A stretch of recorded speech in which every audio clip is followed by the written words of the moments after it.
Okay. There we have it. This is an introduction on some of the things I found with service bags, tool bags, tool boxes. This is an older one with certain tools in it and whatnot. Just something I keep hanging around. Don't you really use anymore. This evolved, but after going through so many bags. You see on this one here, it has a dropout pouch, where I used to have a plastic container in here. You keep your nuts and bolts and wire nuts and whatnot under here. And what most guys will do is make this into a welding bag, doing all your brazing and welding or anything to do with that. They'll keep those type of parts in here. Your tips, your sparker, a reamer,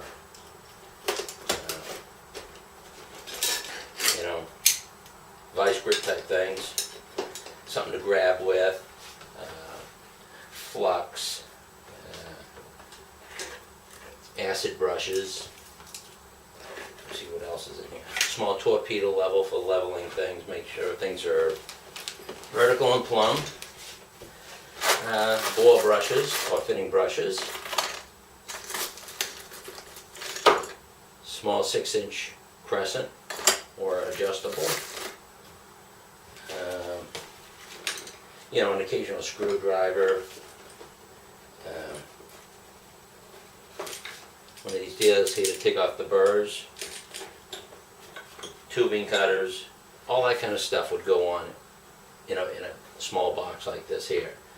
Normally you would, if you're doing some kind of replacement where you're replacing a condensing unit or something, this would be like your little welding bag you'd bring with you along with your torch. Some guys actually put a small MC bottle in here or a propane bottle. Well, had this here many years ago. Don't use that now. And most guys go from bag to bag. This is another style here. And this is a 5-gallon bag with a bucket with a drop on it. As you can see, you put other stuff in here. Service wrenches, screwdrivers, nut drivers, other odds and ends in here. But anyway, this was another one. Then you get tired of this one. Well, the good side on this one here is the plastic bucket. When you're on a roof and it's been raining or it's wet or there's snow down there, you can put it down. If this is empty enough here, you can actually take this down, kind of sit on this here while you're working inside the unit. But graduate on from this here onto something bigger and better. The one I want to show you today. Oh, let me show you my last replacement bag was this one here. This is a CLC. It was about, I think, about 80 bucks, somewhere around that. But it was a good all-around bag. It weighed about 30-35 pounds. You'll find that when you first fill it with tools and whatnot, you'll end up stuffing more and more stuff into it. The bigger the bag you get, the more you carry. Now, I ended up replacing this one here. One of the weak points on this were the zippers. The zipper would go down like this here, you'd zip it up, and all of a sudden it would separate down here and split open. Probably from stuffing too much stuff in there, because, I mean, that's what you end up doing. But I noticed a couple of zippers, they would. It starts pulling apart here and you have to reset it. And that got old. The other weak point would be it's rather heavy, and when you start carrying up on a ladder, you throw this over your shoulder, but this becomes a weak point right here, where the shoulder strap goes in. And you find yourself, well, I don't want to rip this out, so you end up grabbing the handles. Probably the smarter thing to do is to rope this up when you're on a roof, a flat top roof. Throw a rope through it and pull it up. I like to pull a lot of, if I'm going up with a lot of stuff, I always have a non-braided rope that I use to pull my equipment up. Vacuum pump, recovery machine, recovery cylinder, the replacement refrigerant, the vacuum pump, the tool bags, the welding bag, all kind of stuff, you know, your B-Tank or MC, and a lot of that stuff you're gonna have to go ahead and pull. You go up and down, and the more times you go up and down a ladder, the higher the risk becomes of losing your footing, maybe fall. So, and if you're carrying one of these up, you don't have two hands on the ladder, and that could be the end of your career right there, or your life. So it's a much smarter idea to rope things up. But that was the weak point I found on this one here. But the good side of it was, you know, it came down on both sides, opened up really well. You could keep your longer stuff inside here. I used to keep short screwdrivers and whatnot in here, stubbies in here, all your nut drivers and screwdrivers would be along here, a scratch all in about 20 Thorks. And then these things here, somehow these never align with what you have here. So that, you know, you do your best with what you can getting in here. Then I had all my electrical on this side here, just about. You know, needle nose, lineman's pliers, wire strippers, ticker, some markers, tape, electrician's tape, and Teflon tape, whatnot. Graders I would keep inside this one pocket here. Had a lot of stuff that was inside of it. And then on this last side here, I would keep all my open-end wrenches, open-end box ends on here. And then the larger open ends on here. And then the Allen wrench down here. I can small WD-40. They make small WD-40 cans. You can get, I think they're about 4 ounce. Very handy to keep just inside here. When you're doing, you just need a small amount. Use that one. You're doing a larger job where you're stripping a shaft or something. You wouldn't use that. It'll run out too quick. So you use the big can. But then progress out of this one here. As you can see, it's starting to wear out, getting holes in here. Progress out of this bag. Now I'm into the Veto. Now, this one here, this Veto, is about $260 compared to an $80 bag. Yeah, I could buy 3 of them for the price of this one. But this is quality too.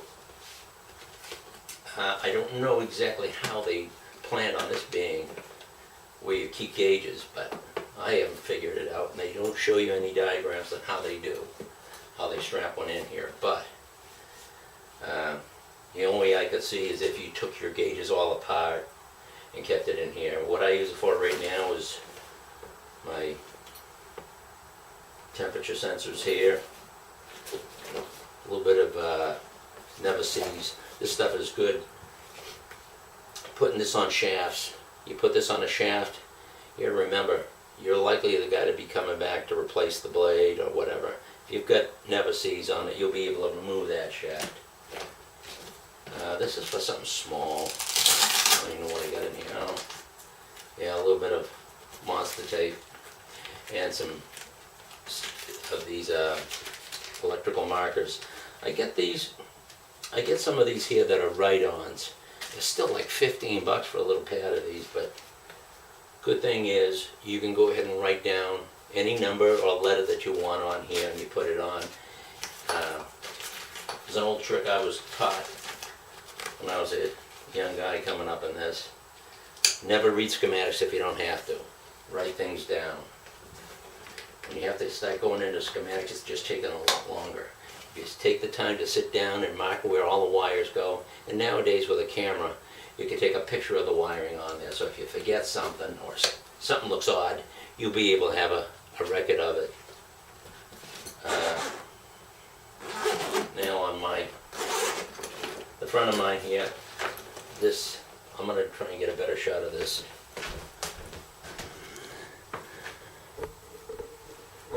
See if I can get in a little closer. Yeah.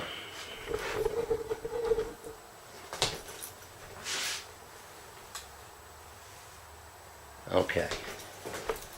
As you can see on here, what I have is regular screwdrivers and whatnot.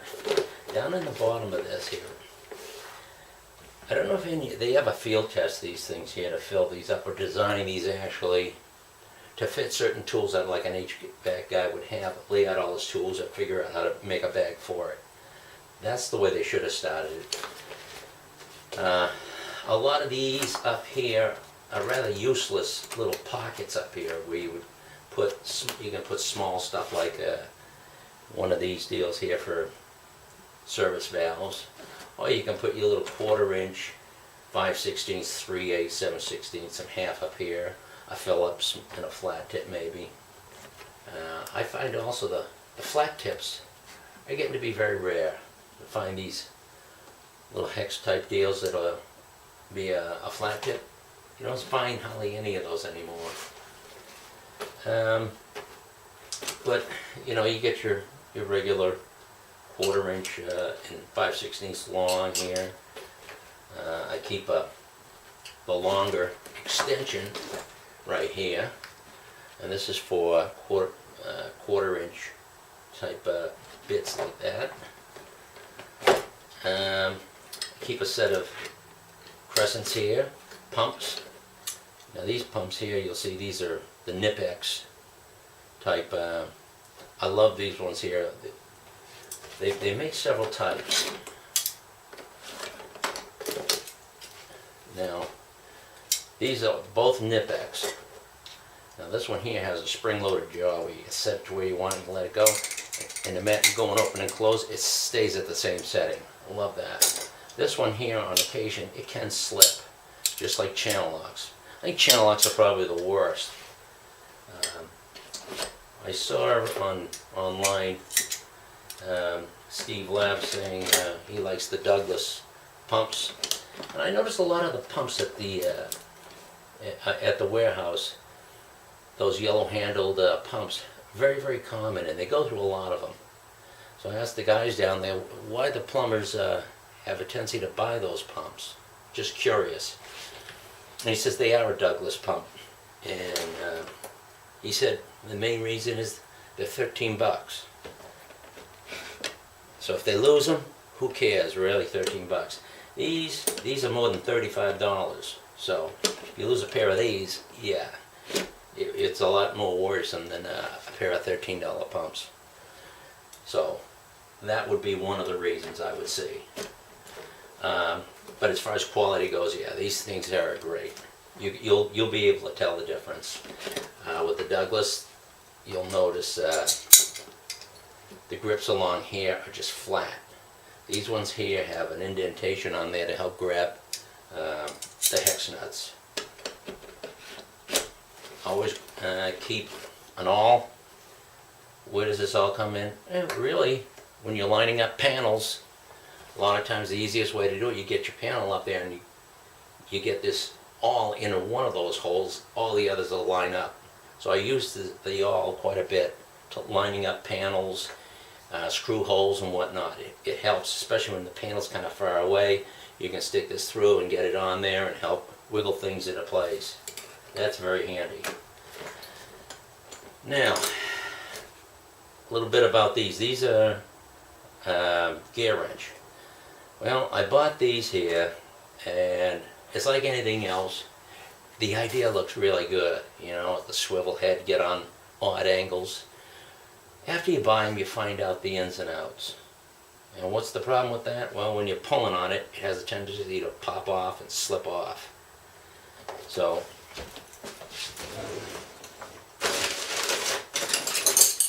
the other day I went out, I bought the other style. These ones here.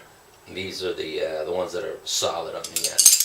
I think I'm going to use these on occasion, keep these in the truck, only for an occasional use type tool. These would be the more permanent type, but it's always good to have these type here.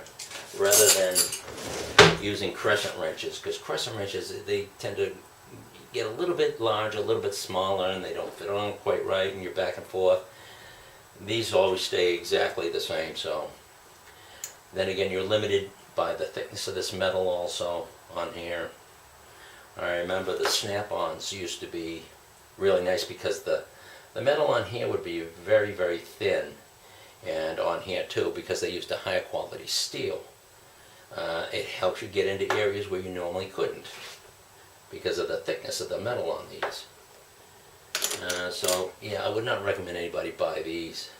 Not with the swivel head, and they're expensive too. And one of the tricks that they do on this here, I noticed when I bought mine, they were missing a couple of the sizes that were in between. You go up to 11/16, they didn't give you the 3/4. So now you got to buy the 3/4, and those are like $20. And then they would be missing the 1/4 inch. There is no 1/4 inch that you can buy. You have to buy that in a set. So there's a bunch of weird stuff going on there. This is probably one of my best 5/16 nut drivers. It's made by Veto. It's magnetic, real nice. And also you can kind of tell it apart from the other like Klein screwdrivers. That's my favorite Klein screwdriver right there. The Phillips. I think it's a number 2 Phillips. Use that all the time. The only other one that I mainly use all the time is a small 3/16 electrician type screwdriver. Those are the main two that I use all the time. The short handle, not very often. So you usually get by with that one there, unless you're on a contactor where it's really got needs a wide blade. Then I go down to something like a shorter 1/4 inch. Don't use it a whole lot though. Anyways, yeah, there's a field piece temperature gauge. These are very common that we will carry spare core valves and a core remover. And then of course inside here I keep jumpers, a little bit of wire, a little thing of wire nuts. A lot of times I'll keep, you're going to go through wire nuts quite a bit. Also, you need a good mirror. Another thing you can do is buy a woman's type face mirror that they use handheld when you're inspecting evaporators to keep you from wrapping your heads around to see on the back side of an evaporator. You use that nice big mirror and you can see full up behind the evaporator, or inside areas where, instead of looking through something tiny like this. These are good for inspecting joints that you've brazed. Always remember to inspect your joints when you're done brazing. And then, let me see what we got here on the back half. Oh yeah, by the way, this bag empty is a little bit more than 14 pounds. I carry a magic marker on the side, a pen, and a temperature sensor. You can put these are kind of useless really. They shouldn't even have them on the bag anymore. All you're going to do is lose your tape measure if you put it on there. You bump it anywhere and it falls off. It's a useless piece attachment on there really. I have no idea what that's about. This hook in here, haven't used it yet, but I've heard some guys say they do. I like this idea. It clamps onto this part here, and it snaps on there, and now you're pulling, you got your straps on pulling out of the back. They're actually connected onto this bar that's connected onto the handle, the hard handle here, that's connected onto this main part here. I like that idea. Inside here, big open flap where you can keep some stuff down here like zip ties and whatnot. I keep my electrical on this side, zip ties, a meter, wire strippers. I like these wire strippers here. This was like $65 for this Greenlee wire stripper. I like them though. They strip real nice. And of course these crimpers. thing about these crimpers, I wanted to get a good crimper, and I think the only way you can get a real good crimper is if you end up spending about probably $600 on an industrial type pair of crimpers that would have inserts, special inserts that would go inside that would actually fold and crimp in. But for the money, this is what you're going to end up using. This will do a great crimp. Insulated and non-insulated on here. It does both. One of my favorite tools right there. This can be a no-name. I don't know who makes these, but these are probably my favorite. These two here.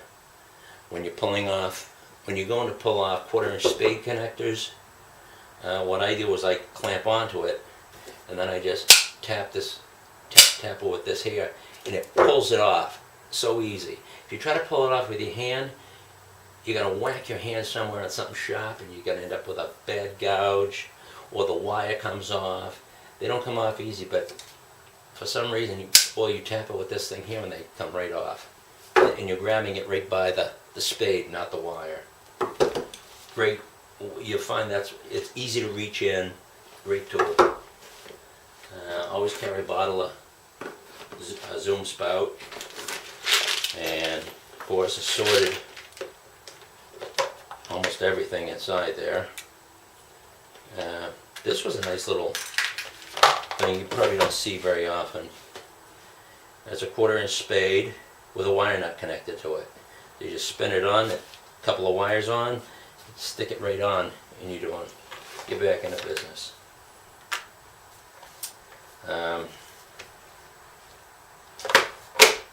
That's on that. Oh, always good to have a nice torpedo level.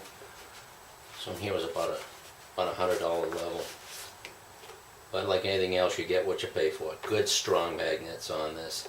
It has a laser inside here that'll shoot across, so if you're putting on piping or whatnot, and you want a nice straight line, you can shoot with this set, make a mark where all your anchors are going to go, put in the anchors and throw up your pipe, and keep it really nice and straight. That's a good tool. Or if you're doing leveling, pitching your condensate line or refrigerant piping on the suction side, you can go ahead and shoot a level line around and then just measure off that level line. Good tool.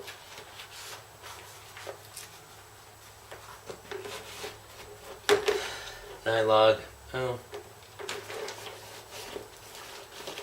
not a lot to be said really about nylog, really. I think a lot of times that's just when we put them on unions or whatnot on flare nuts. You got to remember it's the face of the flare nut that makes the seal. If it gets around that, nylog's not going to stop it.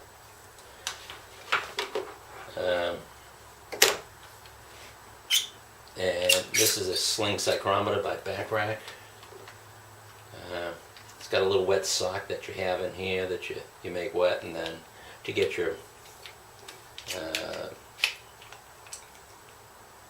wet bulb, dry bulb, get it in there. Yeah, and then of course, markers, use those. You got stubby screwdrivers, 1/4 and 5/16. There's that small can of WD-40 I was telling you about, 3 ounce. 3 ounce, very handy. And I carry this here. I don't trust these. This is a thing of bubbles for testing for leaks. I don't trust the bottle that it'll come off, so I wrap it in plastic because I don't want a big soapy mess on the bottom of the bag.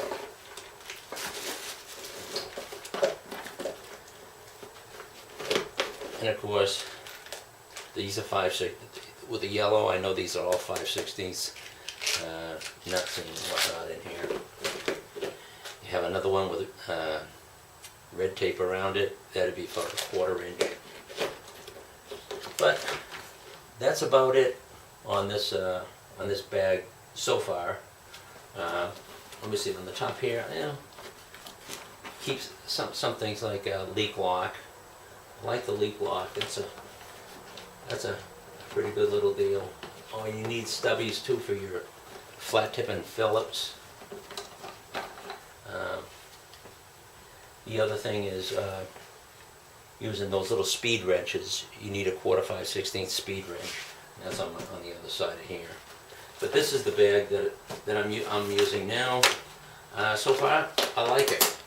A little bit on the heavy side, but I do like this plastic bucket on the bottom. Now when I go on a roof, and it's soaking, you know, you got an inch of water on the roof, I can put the bag down. When I open this up, that little strap holds it up so it doesn't go down into the water. So, you know, you go down like that, it's not sitting in any water or anything. This one here only goes open about 45 or so. So everything stays pretty well dry. The only other thing you need with this is a bucket to carry other odds and ends and stuff, and give you a place to sit so you're not kneeling in the water. Well, make any comments, whatever. This is my first video on here, so this is the meter that I use. Also, this is the one that I use mainly for troubleshooting, not so much troubleshooting, but for going up doing inspections and whatnot. If I have to get into detail, anything detailed with multiple diagnosing, tracing circuits out, I normally go with my other flute, the one that's mainly like, it's not a clamp on, and tracing out circuits that has alligator clips on the end of it and whatnot. But this one here is a good one. It's got microamps, AC/DC voltage, an ohmmeter. It's got a cap tester, and then of course amps all the way up. And it shuts off automatically if you forget to. It's the Fluke 902. I think it's mainly made for HVAC guys, but this is the main meter to go to. If you need to be reading your ohms up in a higher end scale, this is not going to be the meter to do that with, because it doesn't go really, really high, as far as I can see on there. So that's about it.